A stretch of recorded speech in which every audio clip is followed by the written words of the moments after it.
today. My name is Kumu Karen Aloha Carroll. I'm a Kumu Lomilomi, and I also teach Hawaiian Values and Ho'oponopono along with the Lomilomi. As Lomilomi is a spiritual practice, we learn to live our lives in the best way possible. So, as with all things that are spiritual, I'd like to begin with a pule, please. Pule kapo. Kuhinapapa. Amen. Kapanoa. Mahalo Keakua. We thank you for all of us being here today. We thank you for all of the blessings in our lives. And we thank you for this opportunity we have of sharing it with others. We ask that you bless us and our families and our loved ones to take us on our journey in life with joy, with balance and harmony. Mahalo nui loa, mama ua noa, amen. I think a good way to start is with a chant. A chant is actually a prayer. Have you ever been down to the ocean or to the mountains and you really want to say something but the words don't come and you want to do something or show your feelings? So how we can do this is through a chant. And this particular chant is very simple. The words are Eho mai na kupuna o Hawaii Aloha e. And we say Hawaii in the the old way of doing it. I always say there were these two men, and one said, how do you say it? Is it Hawaii or Hawaii? And the second man said, it's Hawaii. And the first guy said, thank you. And the second guy said, you're welcome. So it's Hawaii. And the words mean, speak to me, answer me, ancestors of Hawaii. My love to you. And it requires an answer. Today, all of you have come into this room. You have brought many other people with you. All of your families, your loved ones. This room is filled with people. And I see all of them who came with you. And we would like to welcome all of them too. So if you would join me, would you stand please? And of course, Aloha means my love to you. And when you say Aloha, I'd like for you to kind of give us in the circle so we can face each other.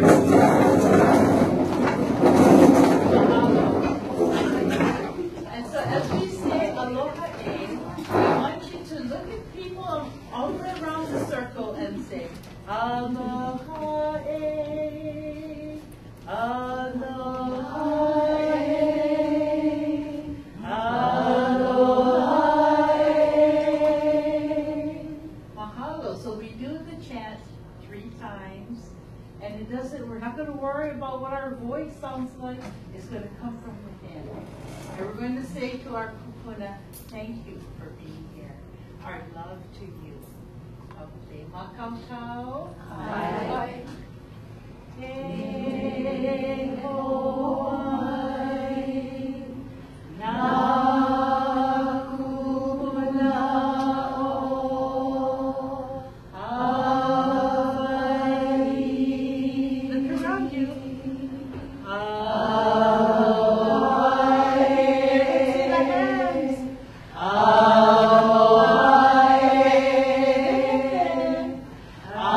Aloha.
mahalo. You can be seated, you can find a chair, or we can move more chairs in. Yeah, you can find a drink. Yeah, if there are some more chairs, you can even move a few up to the middle. I don't know if we have any more chairs. Thank you. Hawaii calls. Can you hear her calling you? You know, Hawaii is not a destination. Hawaii is a living, breathing being. This is what Hawaii is. And you know how it is when you go away from home and you come back to Hawaii? It feels so good and warm and so welcoming.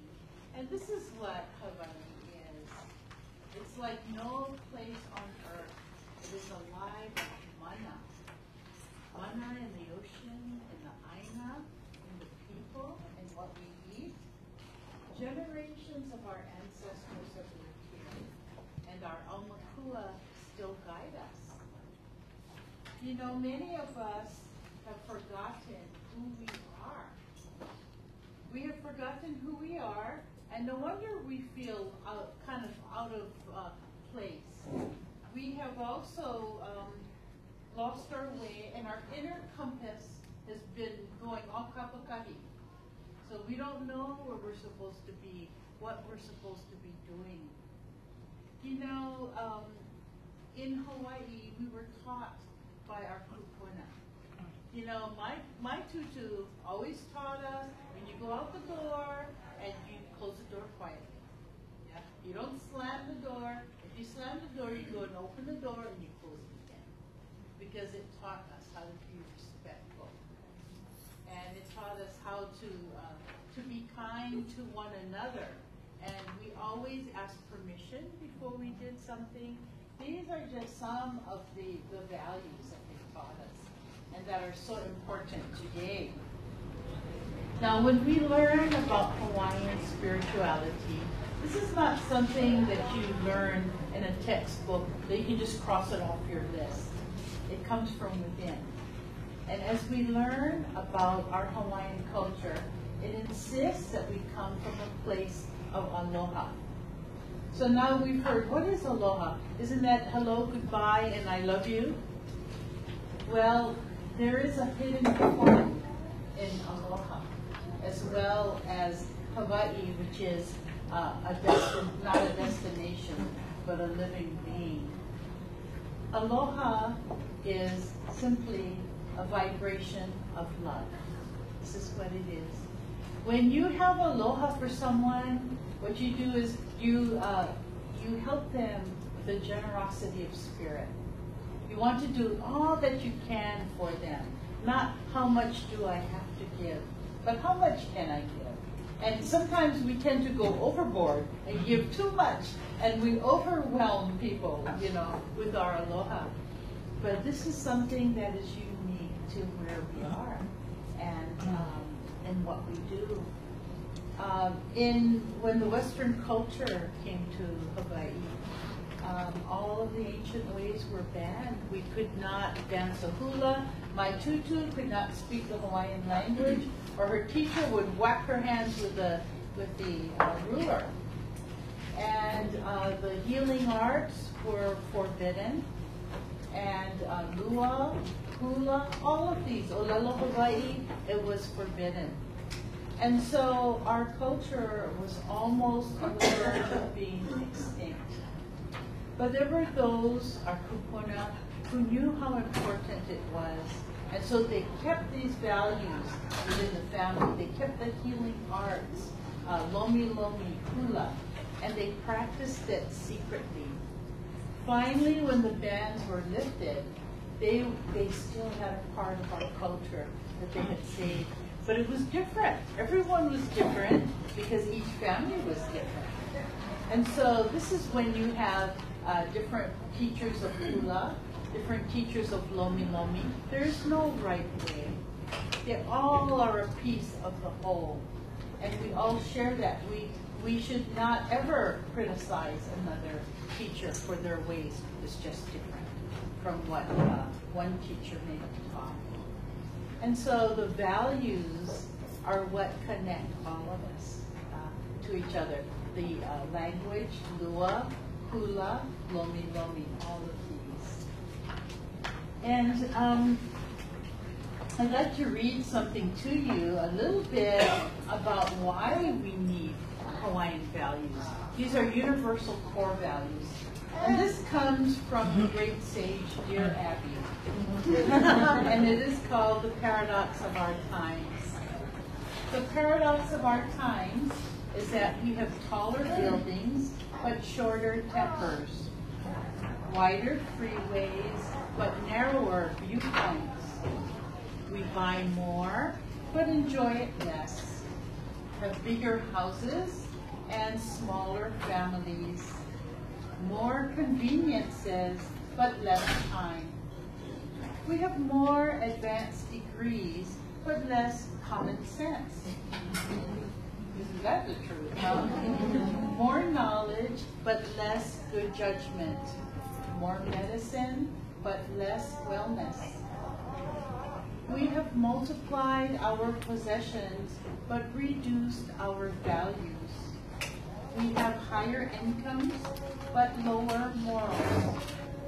We've been all the way to the moon and back, but have trouble crossing the street to meet a new neighbor. We've conquered outer space, but our inner space is still a mystery to many of us. We've cleaned up the air, but polluted the soul, split the atom, but not our prejudices. We talk too much, love too seldom, and hate too often. These are times of steep profits and shallow relationships, more leisure, but less fun. 2 incomes and more divorce. It is a time when there is much in the show window and nothing in the stock room. A time when technology can bring a letter to you in seconds, and you can choose either to make a difference or just hit delete. So this is why we need values nowadays. Our children, many of them have not been taught the values of what we need to do. Every time I'm on the highway and somebody opens their door into the road, I always say, that parent, his mother never taught him how not to open the door when the cars are coming through. You know? So these are simple things that we notice now. Our children are lacking. Our grandchildren are lacking. I have 17 grandchildren. And it is quite a responsibility, even though many of them are not here. They don't live in Hawaii anymore. But as a grandmother and as a mother, I need to make sure that they have these values available to them. Now, when you try and preach to kids, what do? They're not going to listen. So the ancient ways that were taught, just like our kupuna could practice Lomilomi by doing it in their homes. Hawaiian values were shared by stories. And this is how they could, they could get away with sharing the values and share this with their families and still be okay and fly under the radar. And so till now, values are important. And this is how we can share them with our families. Now I want to ask you a question. Where is your treasure? Where is your treasure? Is it in the bank? Is it parked in your garage? Or is it cuddled up in bed at night when you're tucking in your children? We need to pay attention and put all of our efforts where our treasure is. And just a little time with our children makes a huge difference. You can share stories with them that they will understand. As you share a story, what children do is they pick up the essence of the story and they remember it. And so this is what they remember in times of crisis. This is why we have our values.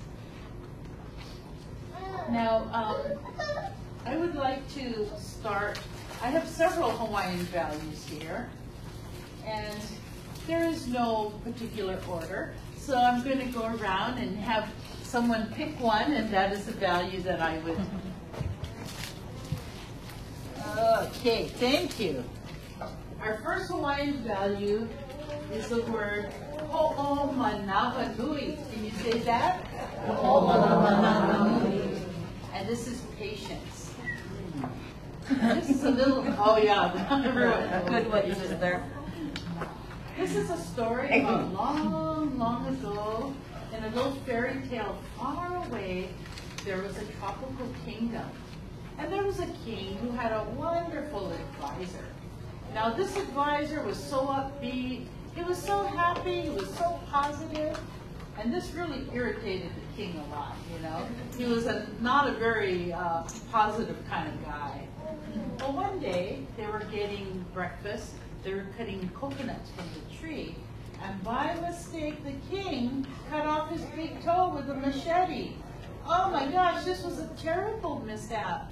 And when he went to tell his advisor what had happened, his advisor said, "That's wonderful."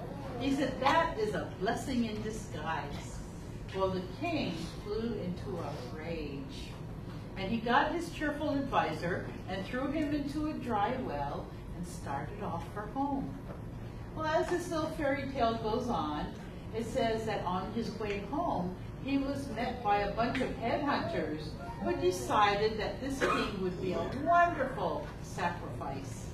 So they took this unwilling sacrifice to the tribal priest who was anointing his body with oil when he noticed that the king was missing his big toe. And he said to the king, "I'm terribly sorry, but we can only offer a full-bodied sacrifice. You are free to go." So the king ran straight away to the dry well where his advisor was whistling a happy tune and pulled him out, and he said, "You'll never guess what happened. Just as you had told me, this terrible mishap was actually a blessing in disguise. Can you ever forgive me for throwing you into this well?" And the advisor said, "Sure. As a matter of fact, I'm really happy you threw me into this well." And the king is looking at him and thinking, "Oh boy, here we go again." And he said, well, the advisor said, "Look at it this way. If I had been with you, they would have sacrificed me."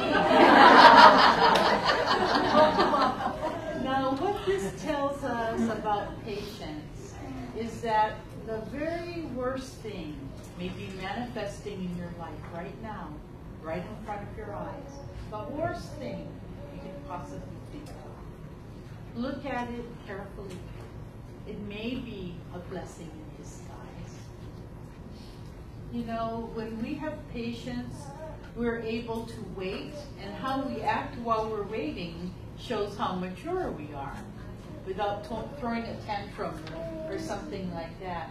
And if we pick a fruit before it is ready to be picked, it's not very juicy, and it doesn't taste very good because it's not ready. In our lives, if things are not happening the way we want them to happen, maybe the timing is not right. Or maybe we are forcing our will on other people. And when we force our will on them, they don't learn anything. It is not the right time either. Ho'omanawanui is patience.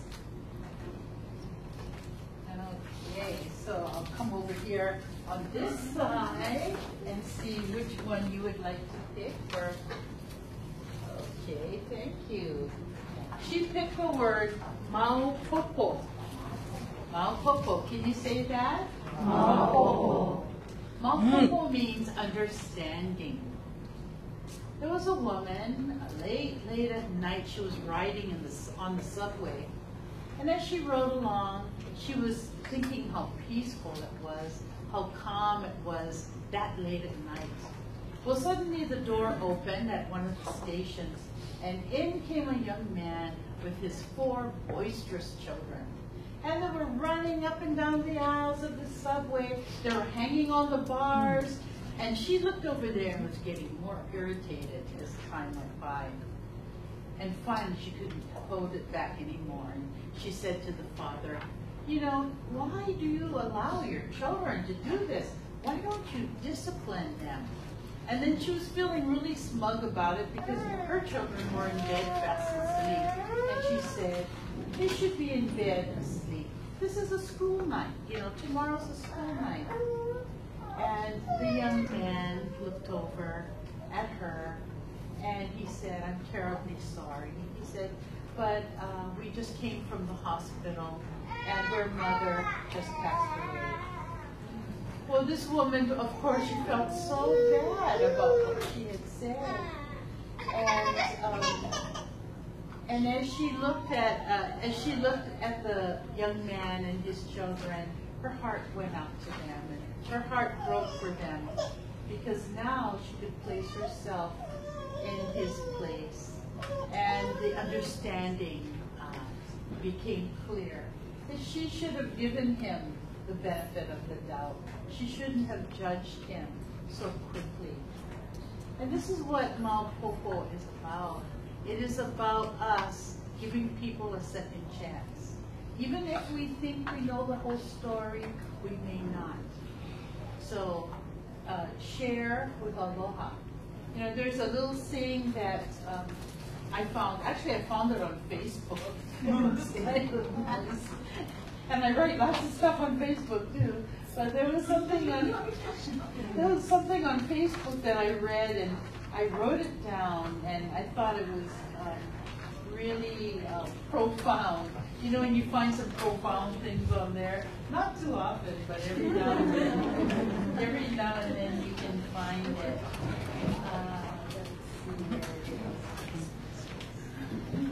It talks about us not losing our aloha and not letting anything get in the way of us losing our aloha. To stay in the aloha canoe, to paddle deeply, and to come from our heart. And don't let anything or anyone keep you from losing your aloha. I thought that was such a great thought, because we're often in danger of losing our aloha when we get angry with people. And it is through understanding the situation, it is through patience and love that we can, and multiple understanding, that we can learn to be forgiving. Okay, let's see. Since you're right here in the front, I will look at our chant. This one? Okay. Our next Hawaiian value is the word haolele. Can you say that? Haolele. Haolele means faith. There was a drought in a Midwestern state, just like there's a drought right now. And this one particular community had most of the crops dry up, and soon there was no water for the cattle, and soon there would barely be enough water for them. So they gathered together in a little church to pray for the rain, which they needed so much. And as the time went by, an hour passed and 2 hours, and they didn't notice that outside there were clouds gathering, until they heard the crash of thunder and heavy rain pouring down on the church. All of them ran out of the church, so overjoyed and so grateful for the rain that would save them. And suddenly they saw a little girl that was standing there, and they all stopped. She was standing under the cover of a little pink umbrella, shining, smiling from ear to ear with the biggest smile. Out of everyone who had come to the church to pray for rain, she alone had the faith that it would be delivered. and she brought her umbrella in her womanly wisdom. This is faith. You know, it takes faith to take the first step on a staircase when you can't see all the steps. The same thing is true if you're driving at night and you have your headlights on.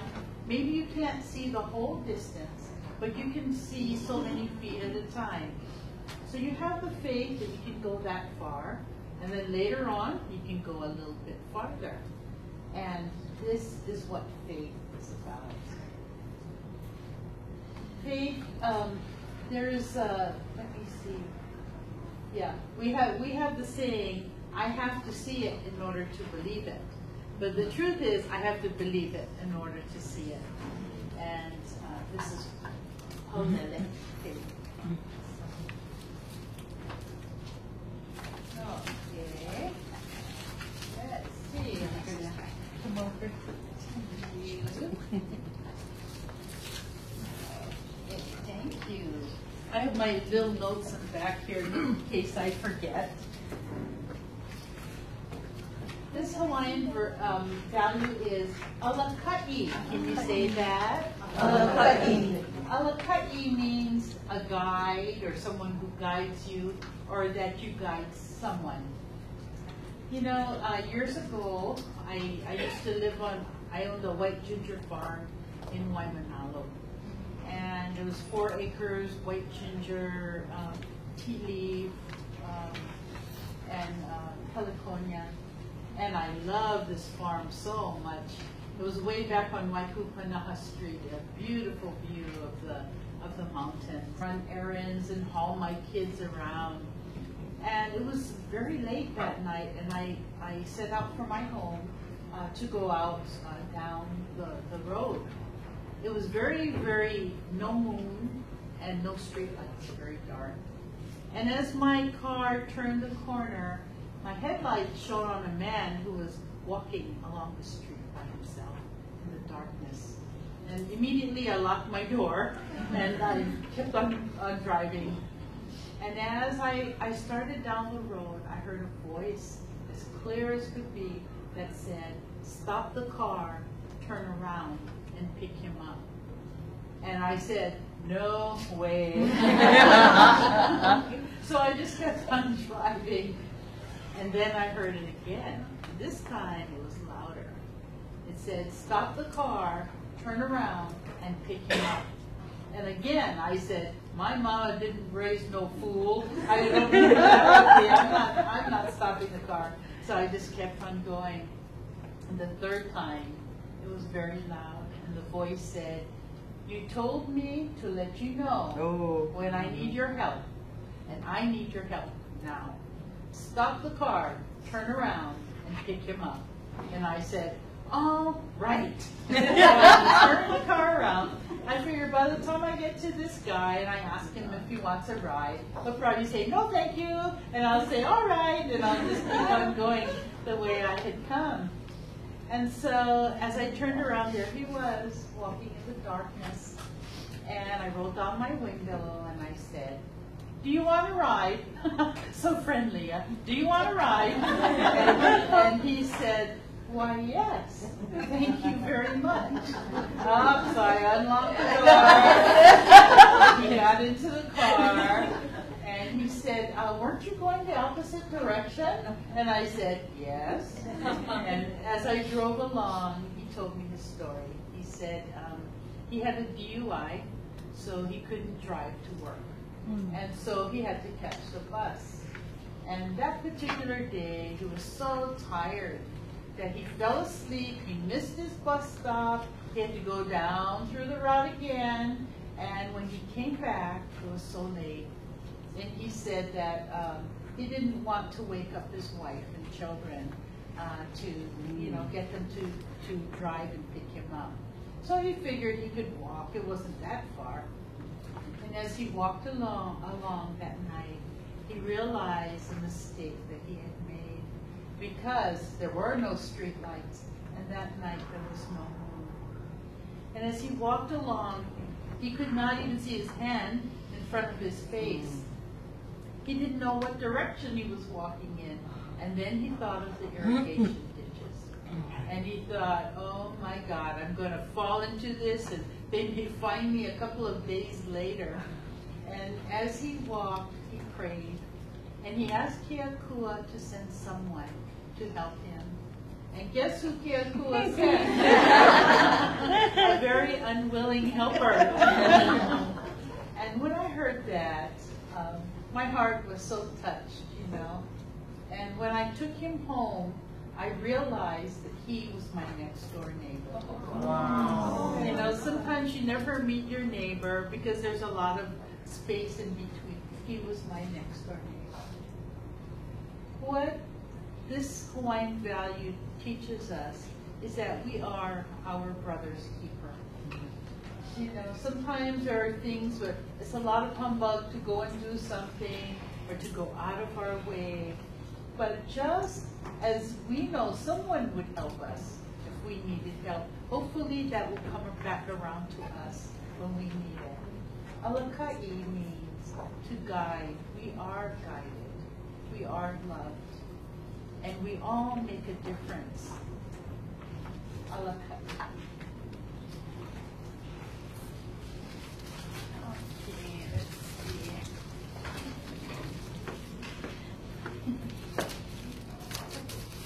All right, thank you.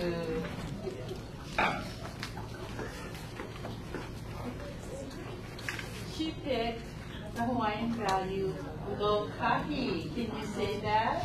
Lokahi. Lokahi means balance and harmony. There was a man who sold a mule to a farmer.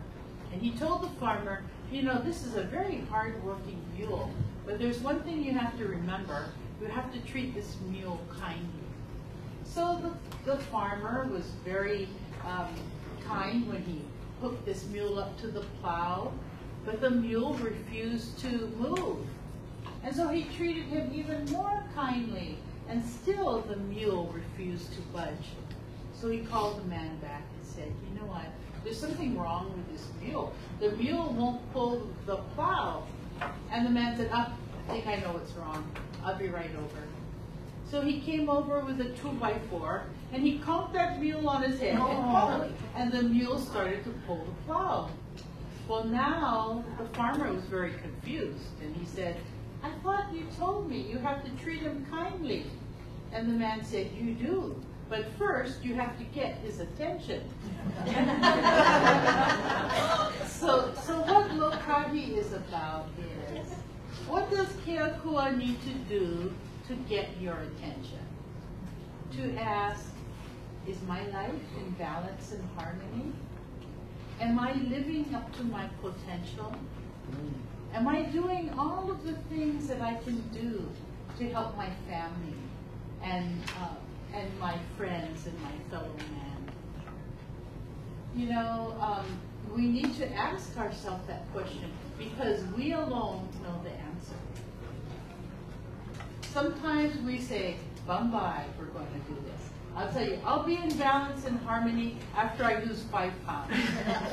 Or maybe after my kids go to school, then I'll be in balance and harmony. Or they'll say, I'll be in balance when I find my soulmate. Or when I get rid of my soulmate. Or when Mercury is in out of retrograde, or whatever it may be that we're telling ourselves. The time to find balance and harmony is now. And it begins with us today to make the changes that we need to make. Not to wait till tomorrow, but to find what is out of sync in our life. And to vow to try harder, to be better in restoring it again. You know, from Tales from the Night Rainbow, there is this legend, which I'm sure many of you have seen already, and this is the legend of the bowl of light. And it says that every child that is born with a bowl of perfect light. That as he does those things which are helpful to other people, as he is kind, as he trusts his heart, then He can fly with the birds and swim with the sharks. But when he has a chance to help someone else and he doesn't do it, if he is angry, if he is upset and abusive to other people, he drops a stone into his bowl of light and some of the light goes out. And when he has too many stones in his bowl of light, all of the light goes out and now he becomes a stone. But when he's tired of being a stone, all he needs to do is to huli his bowl upside down and the stones fall away and the light comes back again. What this tells us is that we have second chances, or third chances, or fourth chances. And as we do those things that help other people, it helps us to be strong. It helps us to be the person we are working toward being. And it restores balance and harmony into our lives. Lokahi.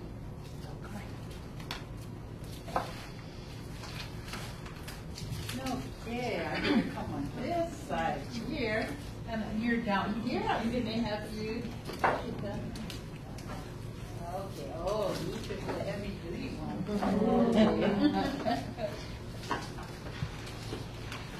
She picked the card Kuikala, which is forgiveness. Kuikala. And I have something in here that has to do with that exactly. So I'm going to have you open it, please. And take one out and pass it down. I'm going to take one too. The one you're not taking. And she is passing that down. This is your little makana that's in there. And this is a feather. And so you'll all get one. Whenever I go walking outside, in fact, I was just walking out there and I found a feather. Whenever I walk outside and I find a feather, I always pick it up. Because this is a gift from the former owner, which is a bird. And the bird didn't need this feather anymore, so he let it go. And what we can learn from that bird is that often we carry anger, we carry sorrow, we carry fear. And if we were a bird, we would never fly because we would always be so burdened and heavy by all of these things that we carry in our heart. When you look at this feather from now on, you can put it in your bag or put it on your dresser. Look at this and remember that there are things in your life that you can let go of. And it starts with forgiveness. You know, in the ancient ways, it was believed that if someone apologized to you, and if you didn't forgive them, you now had the heavier burden. And it could make you sick if you did not forgive them. And so this is also the basis of Ho'oponopono. And what we learn from this is we look inward to ourselves. And we look at ourselves. Remember those t-shirts, it says, it's all about me? Have you seen that? Well, this is a Ho'oponopono t-shirt. It is all about us. And we look at ourselves instead of saying, what is it about you that is so irritating? Instead, you say, what is it about me that finds offense in your actions? So we take responsibility for our actions instead of blaming the other person. Or we can say, you did this, so I'm doing that back to you. You stepped on my foot, so I'm going to step on your foot back. So the reason for my bad behavior is your bad behavior. And that's not in balance either. So we need to, in Ho'oponopono, what we discover is that we are empowered. When we realize we have held on to these things, sorrow, anger, fear. If we didn't hang on to it, we wouldn't have those feelings. But just like the wave that goes out and does not come back, or a football player that can only throw passes and not receive. We have stopped the energy from flowing back and forth by holding on too tightly. In some cases, this is in relationships. And so if your significant other is feeling stifled, guess what? It's us who's holding on too tightly. It's us who's not giving them room to breathe, or it could be the other way around. And the power that we have in Ho'oponopono is realizing that if we have the power to hold on to a feeling of anger or fear or sorrow, we have the power to let it go. And you know, people will say, oh, just let it go, let it go. It sounds so easy. Well, think about this. If there was a boiling pot of water on the stove and you touched it by mistake, how long would it take you to let go? Not long. Okay, so you can do it. You can let go of this. How do you let go? You need to forgive. Forgiveness is not an easy thing. The story of forgiveness, Huikala. Can you say that? Huikala. The story of Huikala is a story about a young lady named Sue, and she, her grandmother, Mrs. Jones, lived in this really nice neighborhood. Well, she lived next door to this witch whose name was Mrs. Wilcox. Not really a witch, but she just called her what a witchy person she was. Anyway, and for some reason, when they were young brides, they had been friends. And as they got older, something happened, and they became enemies. And now their children were enemies, their grandchildren were enemies, and they would blame each other for things like if the clothesline fell down and started walloping around in the dirt, they would say, it was that neighbor that did it. I know it was them. And so they would blame each other for all of these things that went on. Well, it would have been very hard for Mrs. Jones with a neighbor like Mrs. Wilcox, but there was a newspaper, and in this newspaper people would write in if they had a problem, sort of like Dear Abby, and someone would write back who had a solution to the problem and write back what they would do. And they would use a pen name, and Mrs. Jones loved writing in that article, and her pen name was Seagull. And she made many friends in this newspaper, but there was one person that she always wrote to, whose name was Firefly. And she would tell Firefly things she had never told anyone else, and they were like best buddies.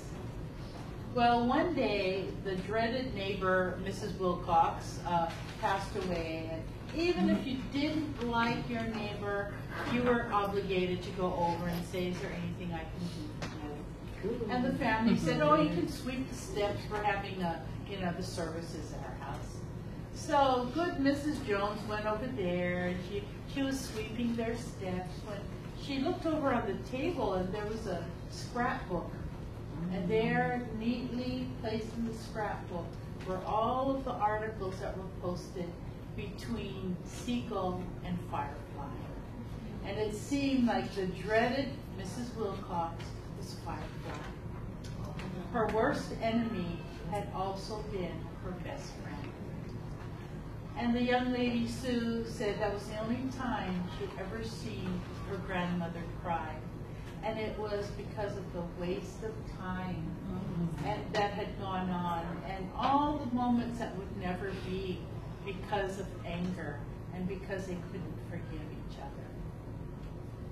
Huikala is about forgiving and letting things go. It's about burying the hatchet, but bury the handle too, so you can't find it and you can't pick it up again. So it is about sort of like putting an old coat into the closet, or maybe an old pair of swim shorts or swimming suit. You know, after a while it has all puka and everything in it. You're tired of wearing it, hang it up, put it away, give it away, and don't put it back on again.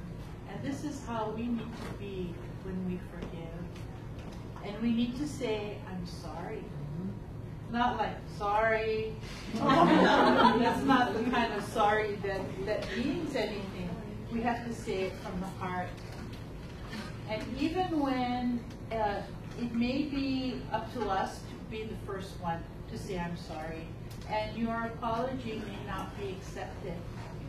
But you know what? That's a chance we take. And if it is accepted, then we are so much happier. And we can let things go. When we cannot forgive, it's like two people who have this issue with each other. There's a cord, an aka cord, that ties around them, tighter, tighter, tighter.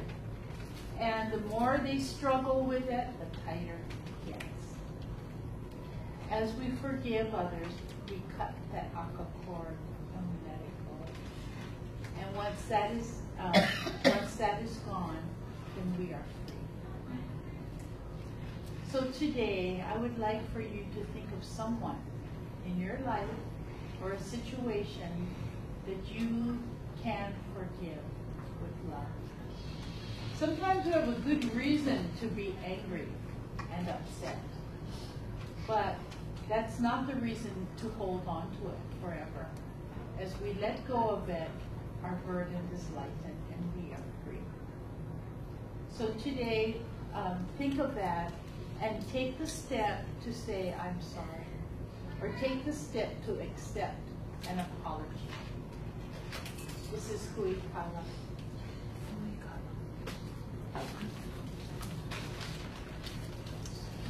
Okay, let's see what else we have down there. Okay, would you like to pick one? Okay, thank you. In fact, this has a lot to do with Kuhinapapa too, but it's a little lighter. The word is ha'a. Can you say that? Ha'a. Ha'a means humility. And it's not about being a doormat either. It's about having a modest opinion of yourself, but also knowing your worth. And I would like to read a poem to you. And this poem is called The Cookie Thief. A woman was waiting at an airport one night with several long hours before her flight. She hunted for a book in the airport shop, bought a bag of cookies, and found the place to drop. She was engrossed in her book, but happened to see that the man beside her, as bold as could be, grabbed a cookie or two from the bag between, which she tried to ignore to avoid a scene. She read, munched cookies, and watched the clock as a gutsy cookie thief diminished her stock. She was getting more irritated as the minutes ticked by, thinking, if I wasn't so nice, I'd blacken his eye. With each cookie she took, he took one too. When only one was left, she wondered what he would do. With a smile on his face and a nervous laugh, he took the last cookie and broke it in half. He offered her half as he ate the other. She snatched it from him and thought, oh brother, this guy has some nerve, and he's also rude. Why, he didn't even show any gratitude. She had never known when she'd been so galled, and sighed with relief when her flight was called. She gathered her belongings and headed for the gate, refusing to look back at the thieving ingrate. She boarded the plane, then sank in her seat, then saw her book, which was almost complete. As she reached in her baggage, she gasped with surprise. There was her bag of cookies in front of her eyes. Mine are here, she moaned with despair, but the others were his. Then he tried to share. Too late to apologize, she realized with grief. that she was a rude one, the ingrate, the thief. I love this story about humility, and it tells us about, it takes humility to say I'm sorry. So be humble enough to say I'm sorry.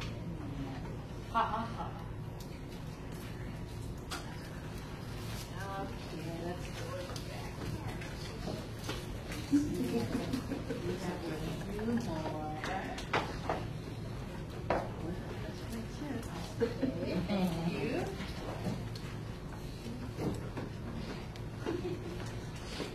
Our next Hawaiian value is the word ho'omau. Can you say that? Ho'omau. Ho'omau means to persevere, to hang in there. There was a little boy one day, he was out at He'e'i up here, and as he was fishing, he looked at this elderly man next to him who was also fishing. But this guy was doing something really weird.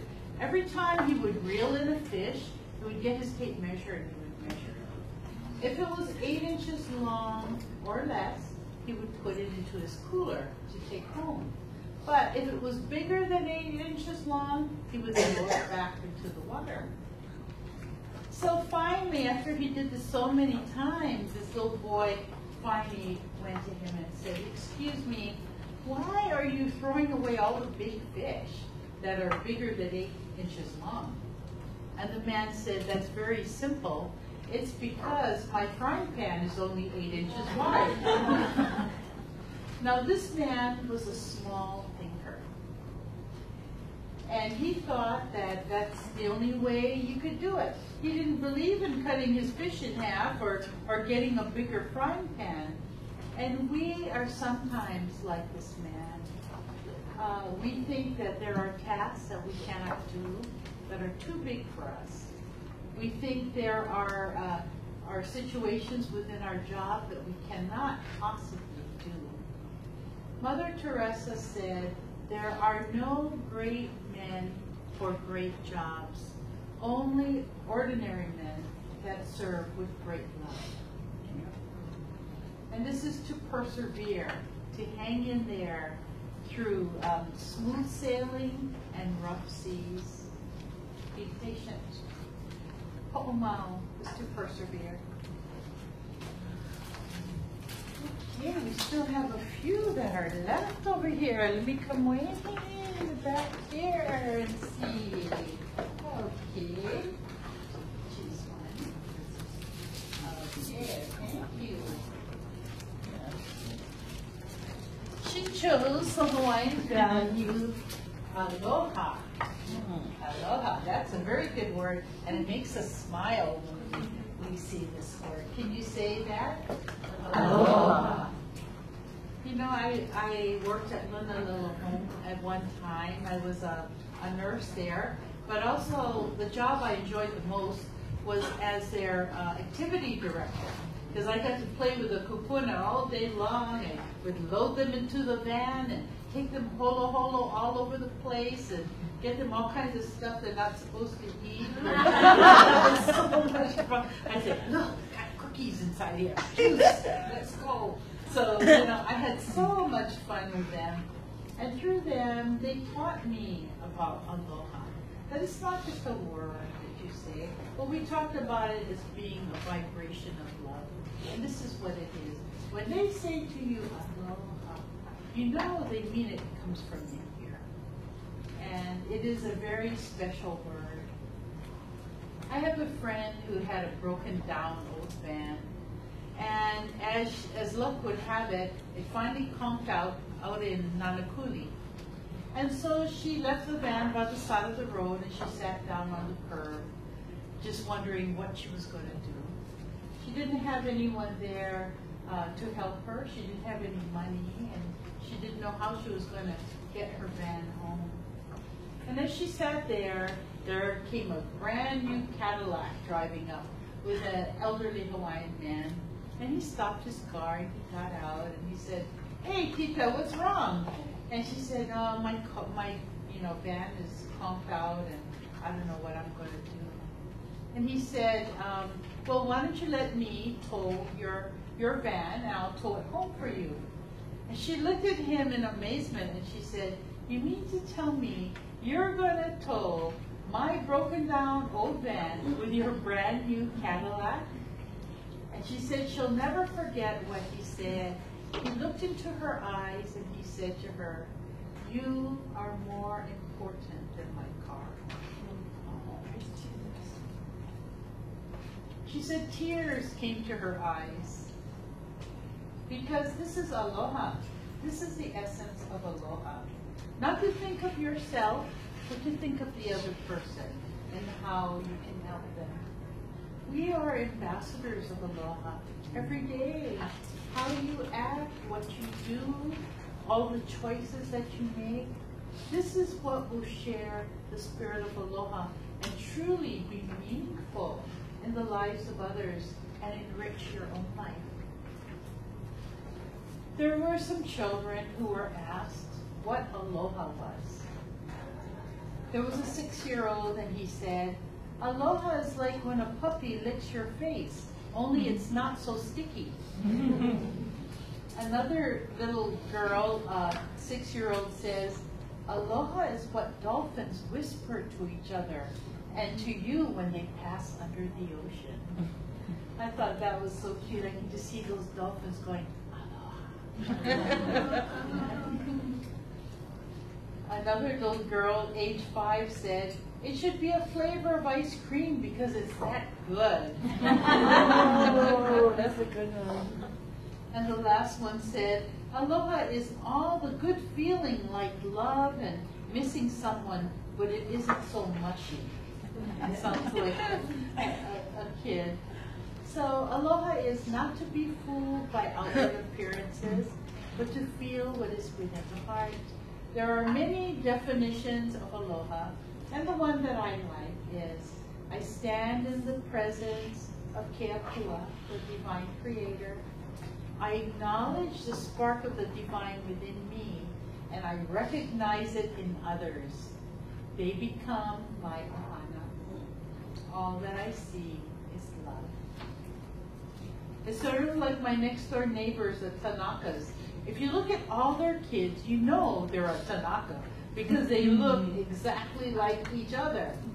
Well, this is how it is with Keapua when he looks at us and says, I know you. You're my child. I know you. You're my child too. And as we know that we are connected to each other by love, then we can share this aloha.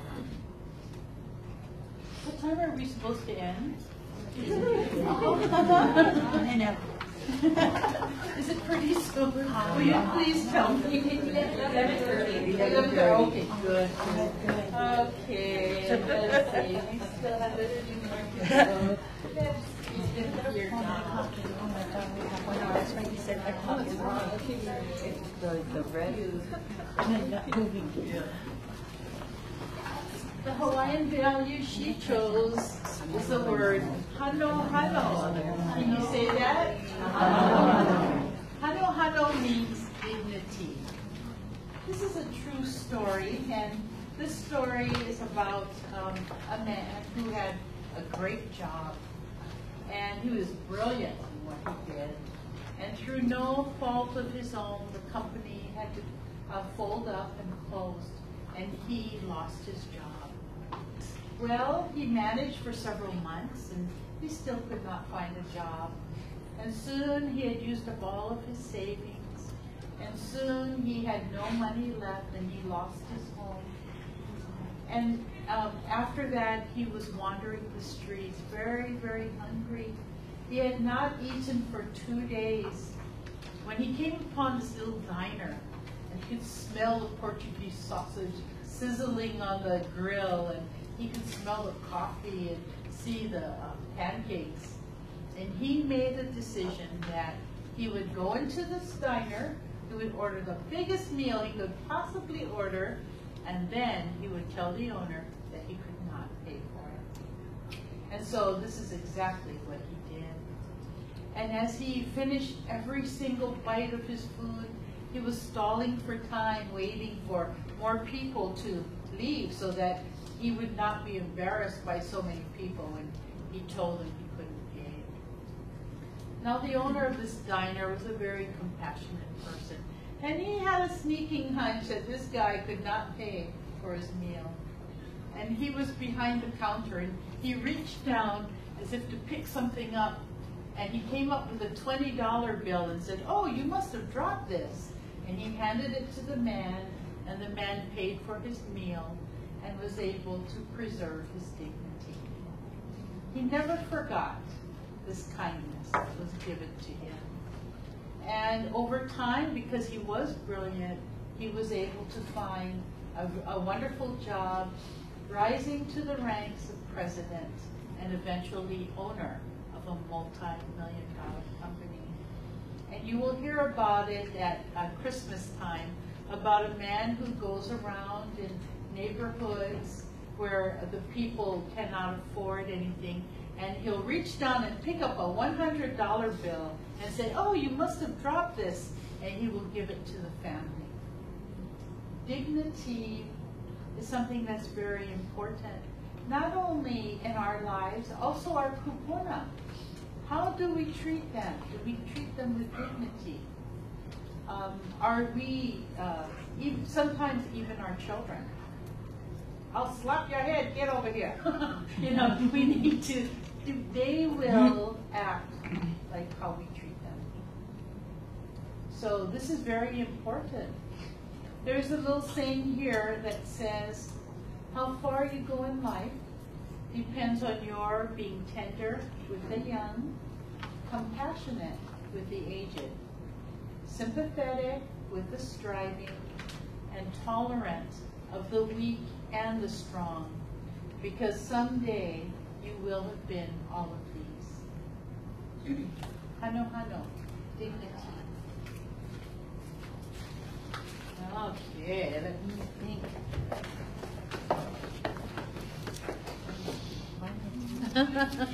Okay, thank you. She chose the Hawaiian value, ke Aloha. Can you say that? Ke Aloha. Ke Aloha is a new perspective. There are these parents who sent their daughter to college, and after the second year of college, she wrote them a letter.